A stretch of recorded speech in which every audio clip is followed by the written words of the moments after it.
and I'm here to say, check out my corner, do it my way. Hello, MelatoBlack. How are you doing? I'm well, thank you. How are you? Good. All right. Let's get into your Myverse battle. Now, a lot of people, including myself, consider it a classic. It was super dope. Talk to us a little bit about how, you know what I mean, like what approach you have for her, like what angles that you felt that you could have used. Because I noticed, like, you did stumble and you had that choke a little bit, but you kind of just, instead of, you know what I'm saying, sitting there with dead silence, you just cut it off and went right on moving. That was super dope as well. So I definitely wasn't going to stand up there and try to remember what the hell I couldn't remember. So when we went into the battle, we had a blind match. I didn't know I was battling her. She didn't know she was battling me. So there was really no preparation for me to say, okay, I've got Myverse. Let me look and see what she's done. Who is this chick? Honestly, I never heard of her until I saw her name on the card. And even still, I didn't go and research all of the girls because, you know, it was a gamble. You don't know who you're going to get. So I just wrote. I wrote, and I took a long time writing to the point where, like, the second round, even the jazz scheme that I did that a lot of people didn't get, I wrote that 3 days before the battle. I didn't actually know what approach to take. I said, I'm just going to do straight bars. I'm just going to come with aggression, and I'm going to give them what they didn't see from me. They saw the jokes. They saw some aggression, but with the progress that I think I've made, I felt like it was a different mulatto that they didn't get a chance to see.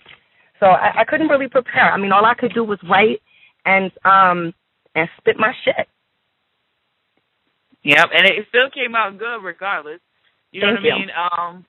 You're welcome, no problem. Because I saw also, you know what I'm saying, on your Facebook, you was like, even though I lost, I still won. You know what I mean? Because you guys have gotten the most views so far right now. Shout out to you both had bars. Do you mind sharing a little bit of what you had for her? If you can remember any of it? Absolutely. I mean, I forgot my whole second round, and it was the kind of day where, and I don't want to make excuses, but reality is reality. It was one of those days where from the time that I got up until I got at my home that evening, everything that could go wrong went wrong. I crashed my car up. It was my son's birthday. That bothered me. I missed my baby boy's birthday. It was a lot of shit going on. I definitely got it down, and everybody keeps asking what happened on it. They wanted that second round done, so I'm going to give you the second round. All right. Okay.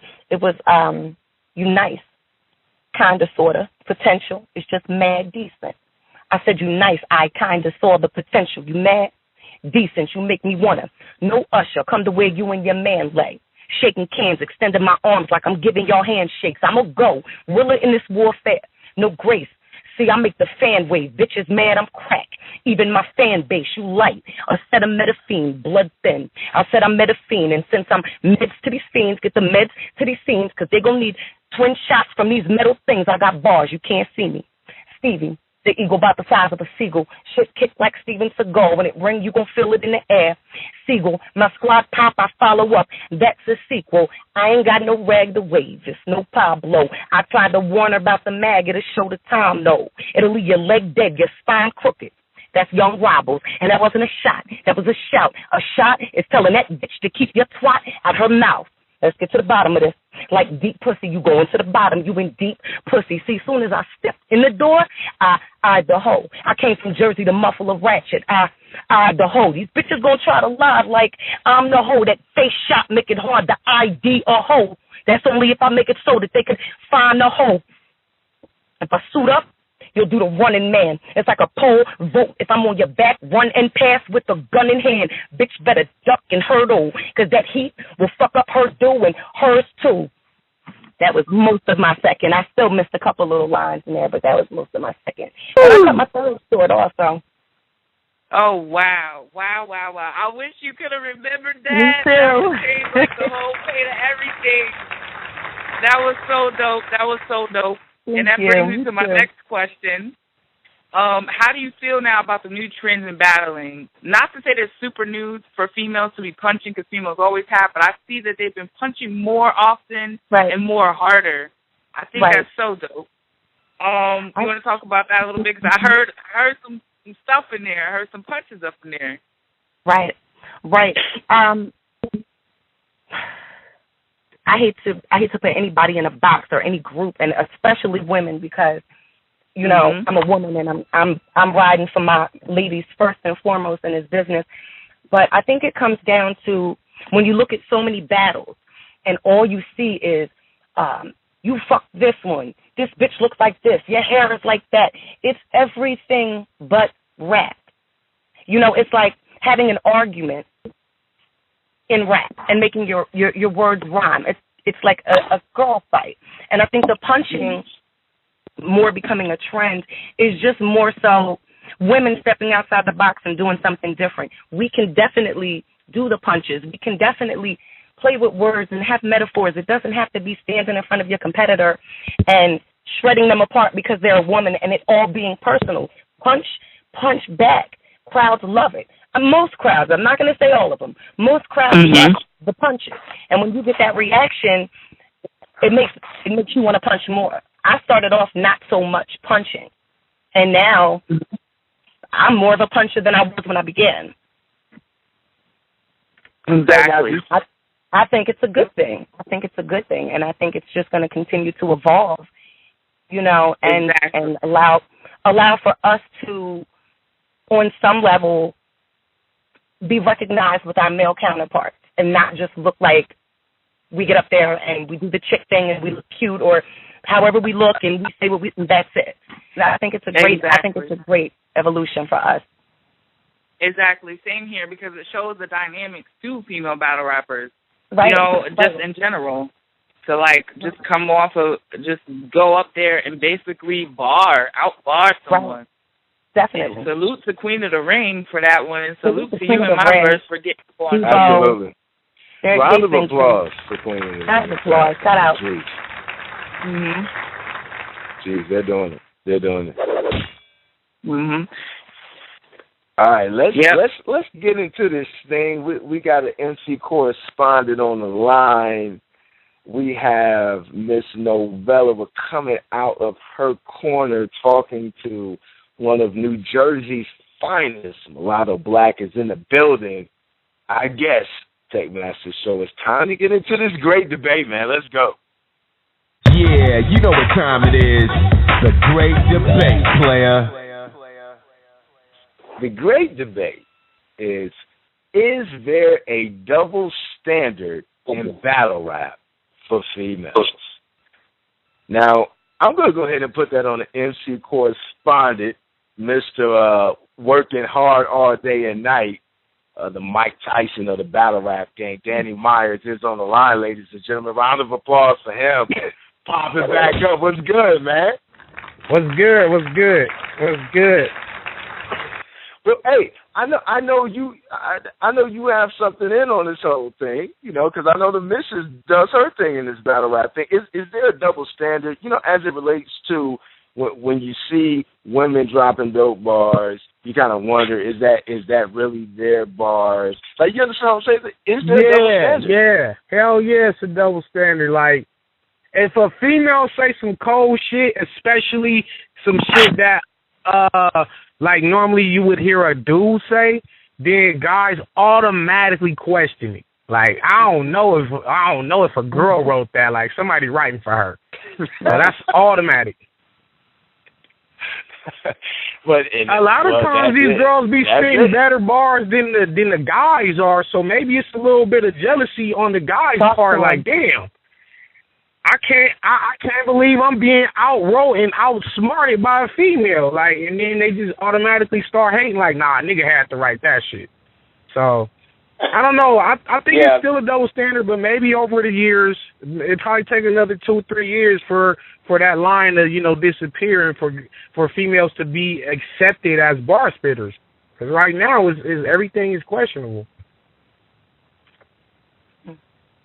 You might be right about that. I think that when I brought up Official for the first time and I posted that BC battle, the first thing that Plex wanted to ask her when we got on the show was, you know, let's ask about, you know, about this ghostwriting, and I kind of thought that it wasn't fair, and I thought that was a double standard because I don't think we would have asked a dude at all about ghostwriting because his bars were strong. We would have been focusing on his bars, so we actually didn't end up asking her that question. But that's the kind of like back scene things we go through before we interview anybody. But on another note, I do think there is another double standard because there seems to be, and I know this is going to sound a little touchy, but as far as, let's say, homosexual MCs, it seems to be more accessible for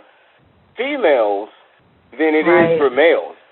Right. Get a lot of slack on that, but when someone like Stud Famous, comes out, she's rapping, she's got 23,000 followers. You know what I'm saying? Maybe that's a double standard as well. Right. It is.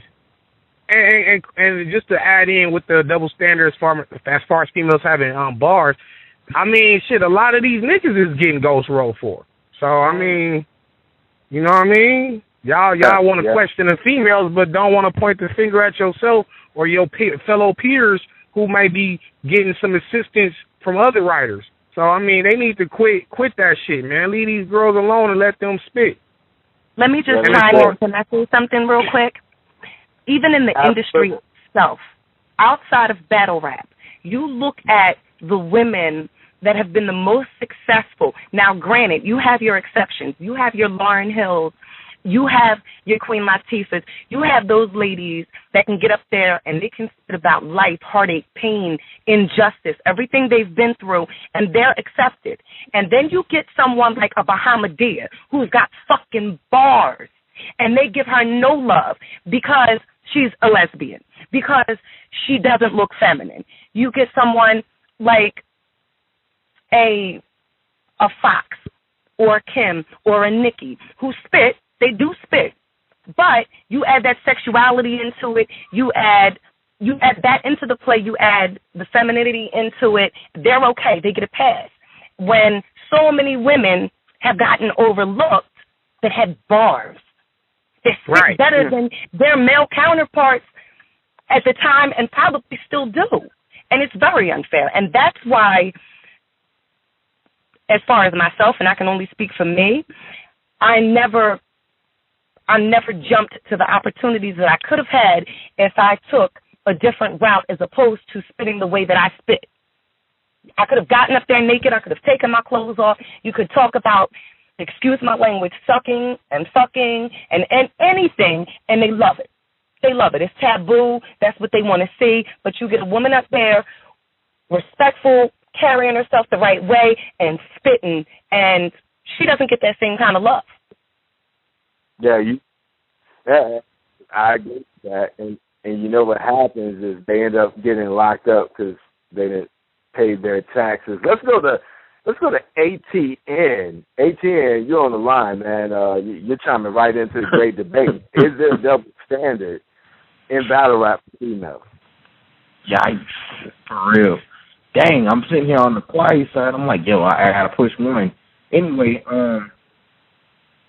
yeah, it's a double standard, but I was thinking more of the double standard as far as they don't have to be as potent to actually get a following. Oh, wow. Like, let's be real. I mean, it's like watching now that NBA versus the NBA. You know, you got all these great players in both leagues, but a guy has to work because the league is bigger. They have to work like, I'm not going to say 10, maybe 6 times harder. You know what I'm saying? They have to stay more consistent. Where some girls, like, I'm just going to use one as an example, no diss intended, but Fair Funeral. She's top tier, but she could come and slack in like 2-3 battles and then come back and do good in one battle, and they'll be like, oh, she's still top tier. Like, no. Like, you drop off at some point in time. So, I mean, just because they're still growing, they have the ability to use that to their advantage, where they can just be okay sometimes. Interesting take. That's an interesting take. I mean, me personally, before I get Novella in, I mean, I'm kind of looking at it like You know, like for instance, women are starting to creep into the UFC. The women that I've seen fight in the UFC are doing nothing less than bashing each other's faces in. So you're saying that for them to gain a following becomes way more difficult than like the male athlete in the octagon. Is that what you're saying? Because that makes sense. I feel that. Now, what I'm saying is it's a little easier for them to get a following. I mean, like, they battle rap already. You know what I'm saying? Battle rap for the female to get the following. Say that again? You're saying it's easier for the female to get the following. Yeah, it's easier. When they drop some halfway decent stuff, it still shocks us. They don't have to be in there just, bam, like how MelatoBlack was just spitting her second round. You don't have to do that.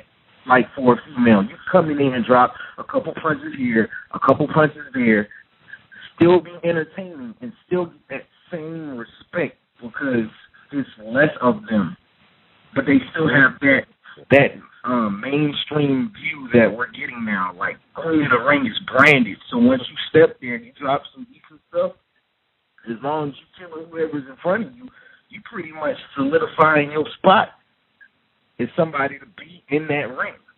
I can name a couple of girls that they consider top tier that she can kill easily. I mean, Matrimony. Shoot, I think she can rock with E-Hart easy. You know what I'm saying? Chaina Ashley. I like Chaina, but she can get in there and rock with Chaina easy. These are top tier girls who don't have to get in there consistently and kill all the time. Chaina has a choke